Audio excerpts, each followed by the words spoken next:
اعوذ باللہ من الشیطان الرجیم بسم اللہ الرحمن الرحیم وَإِذَا قِيلَ لَهُمُ اتَّبِعُوا مَا أَنزَلَ اللَّهُ قَالُوا بَلْ نَتَّبِعُ مَا أَلْفَيْنَا عَلَيْهِ آبَاءَنَا، اور جب ان سے کہا جاتا ہے اتباع کرو اس کی جو اللہ نے نازل کیا ہے، قالوا وہ کہتے ہیں بل نتبع ما الفینا علیہ آباءنا، ہم تو پیروی کریں گے اس کی جس پر ہم نے پایا اپنے آباء و اجداد کو۔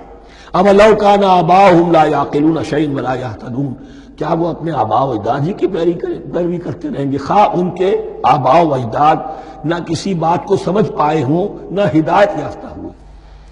میں نے عرض کر دیا تھا کہ سورہ بقرہ میں جہاں دعوت تیسرے رکوع کی پہلی آیت شروع ہوئی، یا ایھا الناس اعبدوا ربکم الذی خلقکم والذین من قبلکم لعلکم تعقلون، وہ بھی تو مخلوق تھے جیسے تم مخلوق ہو، تم سے خطا ہو سکتی ہے ان سے بھی ہوئی، تم غلطی کر سکتے ہو انہوں نے بھی کی۔ ومثل الذین کفروا کمثل الذی ینطق بما لا یسمع الا دعاء ونداء۔ یہاں ذرا تمثیل کے اندر ایک پیچیدگی ہے کہ بظاہر ترجمہ تو یہ ہوگا کہ مثال ان لوگوں کی جنہوں نے کفر کیا اس شخص کی سی ہے جو پکار رہا ہے ایسی چیز کو جو نہ سنتا ہے نہ سمجھتا ہے۔ ہاں یہ پتہ چلتا ہے کہ کچھ پکار رہا ہے، جانور ہوتے ہیں انہیں اور کیا سمجھ میں آتا۔ تو یہاں پہ اصل میں تمثیل میں مراد یہ ہے کہ حضور صلی اللہ علیہ وسلم اور مسلمان ان لوگوں کو جو سمجھانے کی کوشش کر رہے ہیں ان میں سے کچھ ایسے بھی ہیں کہ جو کچھ نہیں سمجھتے، دعا اور ندا تو ہے، صم بکم عمی فهم لا یعقلون، لیکن وہ بہرے بھی ہیں، گونگے بھی ہیں، اندھے بھی ہیں، وہ عقل سے کام نہیں لیتے۔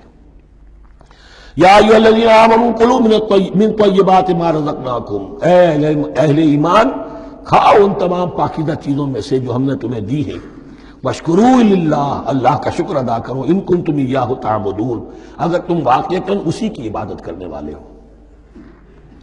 جیسا کہ میں نے عرض کیا سورۃ الانعام میں یہ ساری چیزیں آئیں گی اور تفصیل سے۔ انما حرم علیکم المیتۃ والدم ولحم الخنزیر وما اہل بہ لغیر اللہ، بنیادی طور پر اللہ تعالیٰ نے وہ کھانے کے جو اہل عرب میں اس وقت رائج تھے ان میں سے 4 چیزوں کی حرمت کا اعلان کیا ہے، بار بار مکی صورتوں میں بار بار ہوا ہے اور یہاں پھر یہ مدنی صورت کے اندر گویا کہ آخری بار۔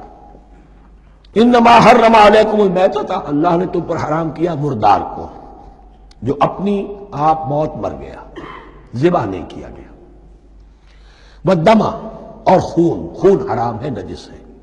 اسی لیے جو ذبح کرنے کا ہمارا طریقہ ہے وہ یہ ہے کہ صرف گردن کو کاٹا جائے تاکہ اس میں شریانے وغیرہ کٹ جائے اور اکثر جو ہے خون جسم کا نکل جائے۔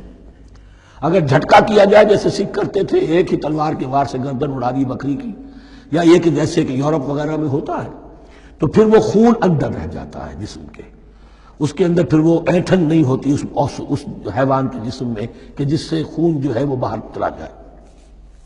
تو وہ لحم الخنزیر، اور تیسری چیز ہے خنزیر کا گوشت، اور چوتھی چیز وما اہل بہ لغیر اللہ، اور وہ کہ جس پر پکارا گیا ہو کسی کا نام اللہ کے سوا۔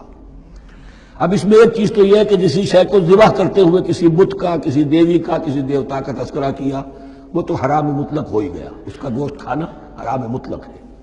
لیکن اسی کے تابع یہ ہوگا کسی بزرگ کا قرب حاصل کرنے کے لیے اس کے مزار پر لے جا کر وہاں ذبح کیا جا رہا ہے، پوچھیں گے تو ہم تو اللہ کے لیے ذبح کر رہے ہیں، تو اللہ کے لیے تو اپنے گھر میں بھی کر سکتے تھے ذبح، یہاں کیوں لائے ہو؟ اس کو تم نے کسی اعتبار سے اس صاحب قبر کا جو ہے اس کا تقرب حاصل کرنے کا ذریعہ بنایا۔ یہ چیزیں بھی اسی کے تابع ہو جائیں گی۔ اللہ کے لیے کرنا تو ہر جگہ کر سکتے ہیں، ہم تو صرف ایصال ثواب کے لیے کر رہے ہیں، تو اپنے گھر میں بیٹھ کر کرو گے تو کیا ایصال ثواب نہیں ہو جائے گا؟ ٹھیک ہے اللہ ہم یہ خرچ کر رہے ہیں، ہم نے یہ جانور ذبح کیا ہے تیرے لیے، اس کا ثواب جو ہے فلاں کو پہنچا دے۔ یہ ہے 4 چیزیں بنیادی طور پر۔ فمن اضطر غیر باغ ولا عاد، ان میں بھی ایک رعایت ہے، اگر کوئی مضطر ہو گیا ہے، مجبور ہو گیا ہے، جان نکل رہی ہے اور کوئی شے کھانے کو نہیں، لیکن 2 شرطیں پوری ہو، غیر باغ ولا عاد، وہ اس حرام کی طرف رغبت نہ رکھتا ہو اور نہ جو ناگزیر حد ہے جان بچانے کی اس سے آگے بڑھے۔ صرف جان بچانے کے لیے مردار کا گوشت بھی کھا سکتا ہے، سور کا گوشت بھی کھا سکتا ہے، جو بھی چاہے جان بچانے کے لیے یہ رک سکتے ہیں، لیکن اس شے کی طرف کوئی رغبت اور میلان طبیعت میں نہ ہو۔ یہ اللہ تو جانتا ہے، اگر تو معاملہ اس سے ہے تو اس سے تو چھپی ہوئی بات نہیں، اور جتنا ناگزیر ہے جان بچانے کے لیے اس سے آگے نہ بڑھے. فلا اسم علیہ، ان دو شرطوں کے ساتھ جان بچانے کے لیے حرام چیز بھی کھائی جا سکتی ہے. ان اللہ غفور الرحیم، یقیناً اللہ غفور الرحیم ہے. ان الذین یکتمون ما انزل اللہ من الکتاب ویشترون بہ ثمنا قلیلا، یقیناً وہ لوگ جو چھپاتے ہیں اس کو جو اللہ نے نازل کیا ہے کتاب میں سے اور فروخت کرتے ہیں انہیں بہت حقیر سی قیمت پر، اولئک ما یاکلون فی بطونہم الا النار، یہ لوگ نہیں بھر رہے اپنے پیٹوں میں مگر آگ. ولا یکلمہم اللہ یوم القیامہ، اللہ ان سے کلام نہیں کرے گا قیامت کے دن. ولا یزکیہم، نہ انہیں پاک کرے گا. ولہم عذاب علیم، ان کے لیے دردناک عذاب ہے. اولئک الذین اشتروا الضلالۃ بالہدی، یہ ہیں وہ لوگ کہ جنہوں نے ہدایت دے کر ضلالت خرید لی ہے. والعذاب بالمغفرہ، اور مغفرت اللہ کی اپنے ہاتھ سے دے کر عذاب خرید لیا ہے. فما اصبرہم علی النار، تو کتنا ہے ان کا حوصلہ آگ کے لیے. بڑے صابر ہیں اس جہنم کی آگ کے لیے، کس طرح تیاری کر رہے ہیں.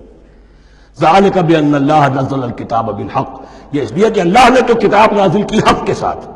وان الذین اختلفوا فی الکتاب لفی شقاق بعید، اور یقیناً جن لوگوں نے کتاب اور شریعت میں پھر یہ پگڈنڈیاں نکالی، اختلاف کی، وہ بڑی ہی دشمنی میں اور بڑی ہی شقاوت کے اندر مبتلا ہو گئے.